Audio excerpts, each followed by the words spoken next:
I call this my Superman curl. Always. It has a mind of its own. Hello, welcome to another weekly wrap up. I think 1.5 weeks, maybe 2 weeks. I didn't do a weekly wrap up last week, so we're gonna speed through all this. Tiny little book haul. Let's do the book haul first. So first I have my Aardvark book box selection for February. No, March. We're in March. For March. The Buffalo Hunter by Stephen Graham Jones. I am excited to get to this. I don't know when I'm going to, but it's pretty big. And here is the bookmark for March. Kind of like it. Not too bad. And this says, I am part of a very exclusive club. If you know, you know. I do like this color on this side. I like that pink. And that's what that looks like. And here is the card showing all the books that they had this month. Try to get out the ring light. And here is the challenge for this month. This is, for this month's member challenge, we dare you to show off the first and last Aardvark picks you've read. Share a photo and tag us on Insta, TikTok by March 25th. Buffalo Hunter, and let's see. I think the colors are pretty simple. Yeah, beige and red, which exactly match the cover actually. So again, don't know when I'm gonna get to this. Maybe soonish, but very excited for this. I have like 3 other Stephen Graham Jones books that I own that I haven't read yet, so we'll see where this slots in. Next, I grabbed the Tor.com release of Rose House by Arkady Martine. I've been wanting to read it, but I finally just grabbed it. I sat down at the store and read a little bit of it, and I liked what I was seeing, so I grabbed that. Again, this ring light, I am sorry.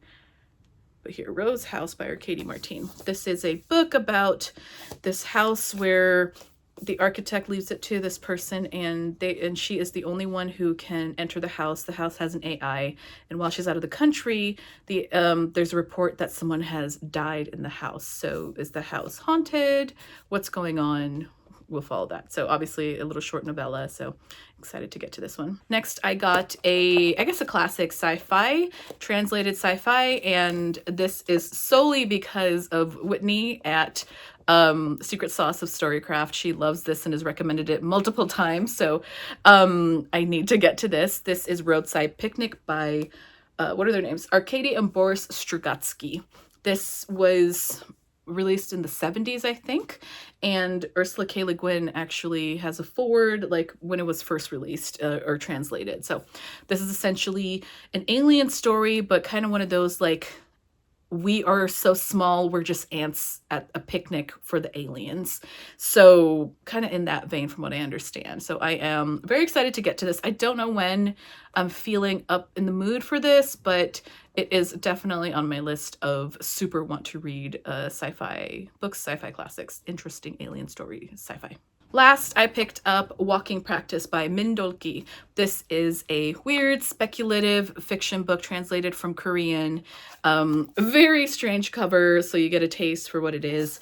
This is essentially a shape-shifting alien finds themselves on Earth, and they eat humans, and this is I think it is a metaphor for being trans, being queer, trying to figure out who you are in your body, using this alien's story as a way to tell that lived experience. So I started reading it at the store, and I got like 40 pages in, and I was like, okay, I need to stop reading it, just buy this and go home. So this is going to be my weekend read. It's very short. It reads very fast. I like the main character's voice a lot. Very, I want to say gruesome, but not very gruesome, but also kind of gruesome, but like in a way that I'm not super like disgusted by, which I should maybe unpack a little bit, but I've read too much gruesome shit in too many books over the years to really be fazed by this, and maybe that's just a start. Maybe there's more to come, but yeah, very excited to read this. Like I said, I got very intrigued. I like the main character's voice, and I'm probably going to finish it before the weekend's out. So those are the 4 new books that I have to tell you about. A very short book haul. And let's just get to what I've read. Okay, so the first thing I read since the last time I talked to you guys about what I've been reading is the Ayakashi Hunter's Tainted Bride Volume 1 by Mirdori Yuma. This I got as an arc on NetGalley, or not an arc, I think it was already it was on NetGalley. And it is a traditional release of an existing webtoon. Essentially, this is a story of this woman who lives in a small village, and when she's young, she's betrothed to like the richest person's son, but something happens and she strays beyond the bounds of the village, and she's attacked by a demon, but she's not killed, but she has the mark of the demon on her. I think it's like an orangutan or gibbon or something, and she is shunned entirely. The relationship is broken off. She is shunned. She's forced to wear a monkey mask all the time so that nobody forgets that she is tainted by this demon. She's treated like shit. She's abused. And we go a few years in the future, and she's just living like a servant, abused daily. And this guy, demon hunter, comes to visit their small village, and he sees her, and he realizes the power that she has, understands what has happened to her, and he declares her his wife, and he whisks her away, like saving her from this small village. All of that happens in like the first chapter of this volume, and like the pacing was just so roller coastery. Like there was just no build up. There was like a tiny bit of build up to him being intrigued by her, but we went from he saw her once before, and then he sees her again, and he's like, you're mistreating her. She was actually trying to save this person, blah, blah, blah, blah, blah. She's my wife, I'm taking her, bye. And this girl who is so horribly abused and is being saved goes off with him, and then we follow them as he takes her to his home in a different city, and she is confused and feels like she's indebted to him, and she tries to have sex with him, and he's like, oh, no, it's not like that, oh no. But then he's actually like, he has an ulterior motive for taking her with him, which I won't mention in case, you want to read this. I don't know. I'm not talking about it well. I gave it 2 stars. The pacing was off. The story was off. I didn't like these 2 characters. I didn't like the setup. And honestly, I really should have known going in that these sorts of like romances just don't do it for me in a manga. The only great thing about this was the art. The art was beautiful. Like, it was really well done. You can tell this artist really, really, really loves what they're doing. They love doing characters and stuff like that. They had some really great environmentals, great backgrounds. So the art really was the star here. The story sucked. So 2 stars. Next, I read a short story, maybe like a novella situation. I read Silver Shark by Ilona Andrews. This is book 2 in the Kinsman universe.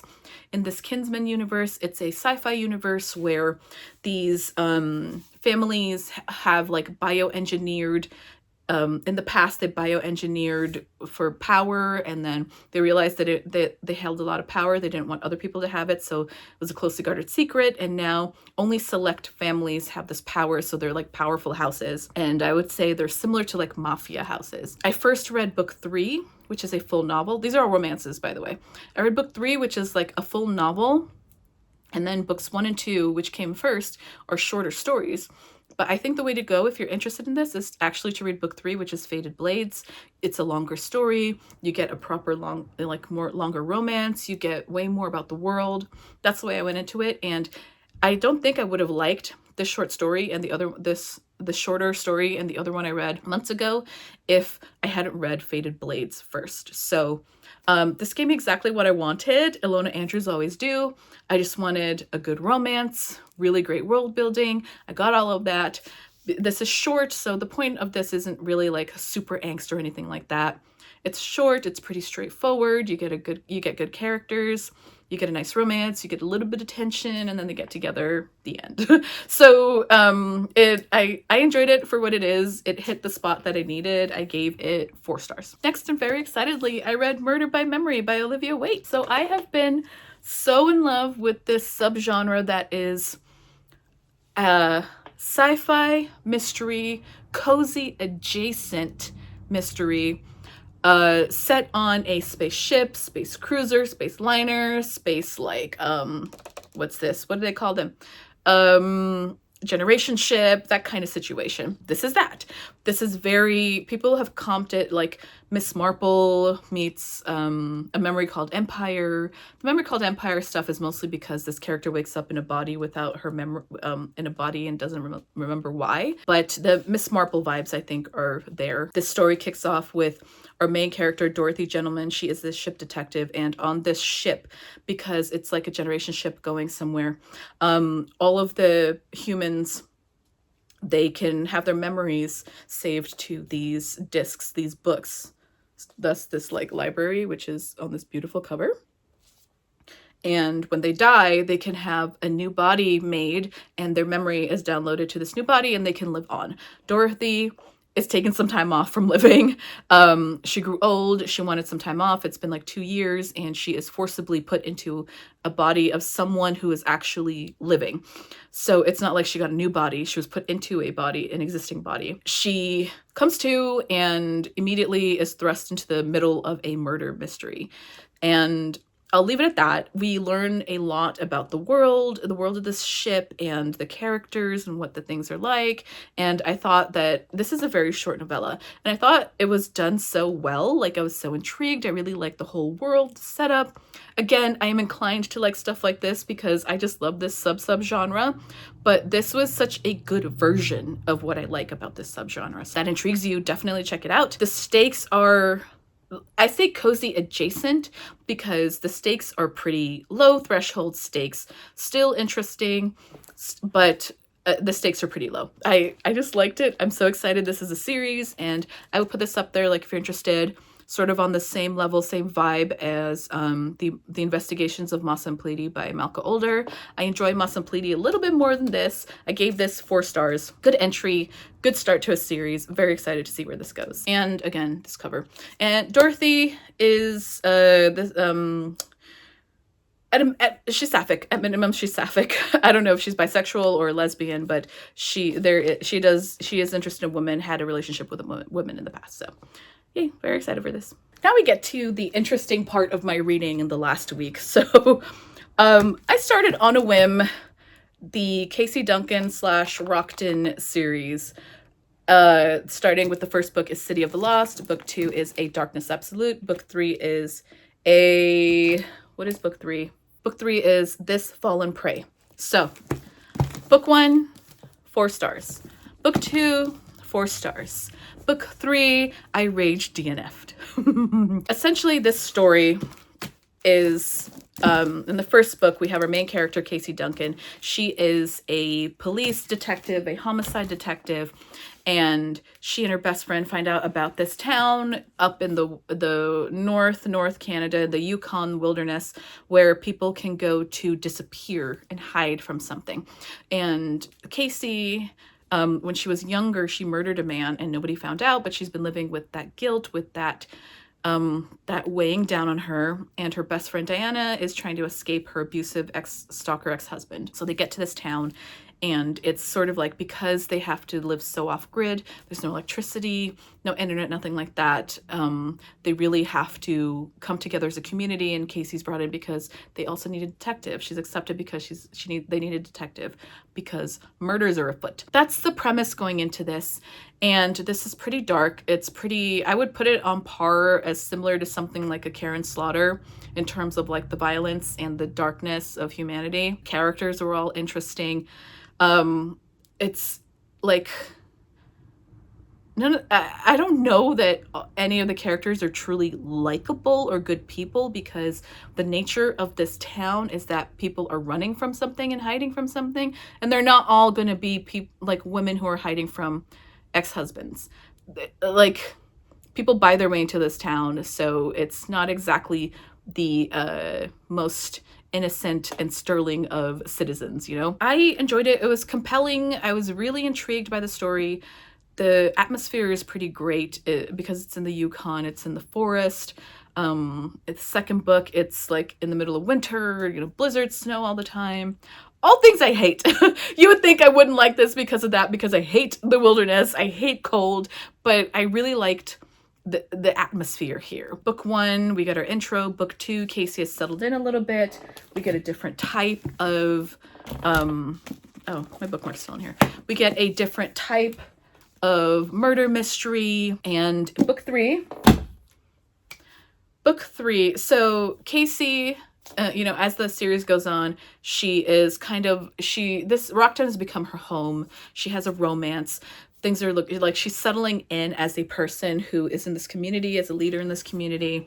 Book three, they're forced to harbor who they're told is a serial killer and things, and that kind of is like bringing up a lot of tension and pressure. And all of the characters, Casey, the other main characters that we know, they keep making bad decisions with this, and the narrative and the characters as they talk to each other keep saying, it's an untenable situation. They're forced between a bad decision and a badder decision, blah, blah, blah. But then they make a bad decision, something happens. They make a bad decision, something happens. They chastise themselves. They feel guilty. Casey and Dalton could, tell each other they shouldn't feel guilty, blah, blah, blah. Make bad decisions. Serial killer escapes. They have to go chase him. And in the middle of this book, literally I DNF'd at 53%. I was listening to this on audio. And I had to sit through like 30 minutes of the last part of my drive home, listening to a whole bunch of chapters. Eric gets Casey a dog, and in this book, it's like a Newfoundland, so she's growing bigger, training, whatever, blah, blah, blah. This dog runs off into the forest, and Casey runs after her because the forest is dangerous, and there's wild animals, and blah, blah, blah. Then all of a sudden, the dog has been chasing a cougar, and the cougar might attack the dog, and Casey has to help fight off the cougar, and blah, blah, blah. And she ends up killing the cougar by shooting it, and blah, blah, blah. And then the dog starts going off again, and then they're lost because Casey wasn't paying attention to where she was going, and the dog takes off again, and she has to follow the dog. And then they get to this river, and like there's this river at a gorge, and she looks over and she sees a body at the bottom, and she's like, oh no, that's someone I know. I blah, blah, blah, blah. And bad decision after stupid decision after bad decision after stupid decision.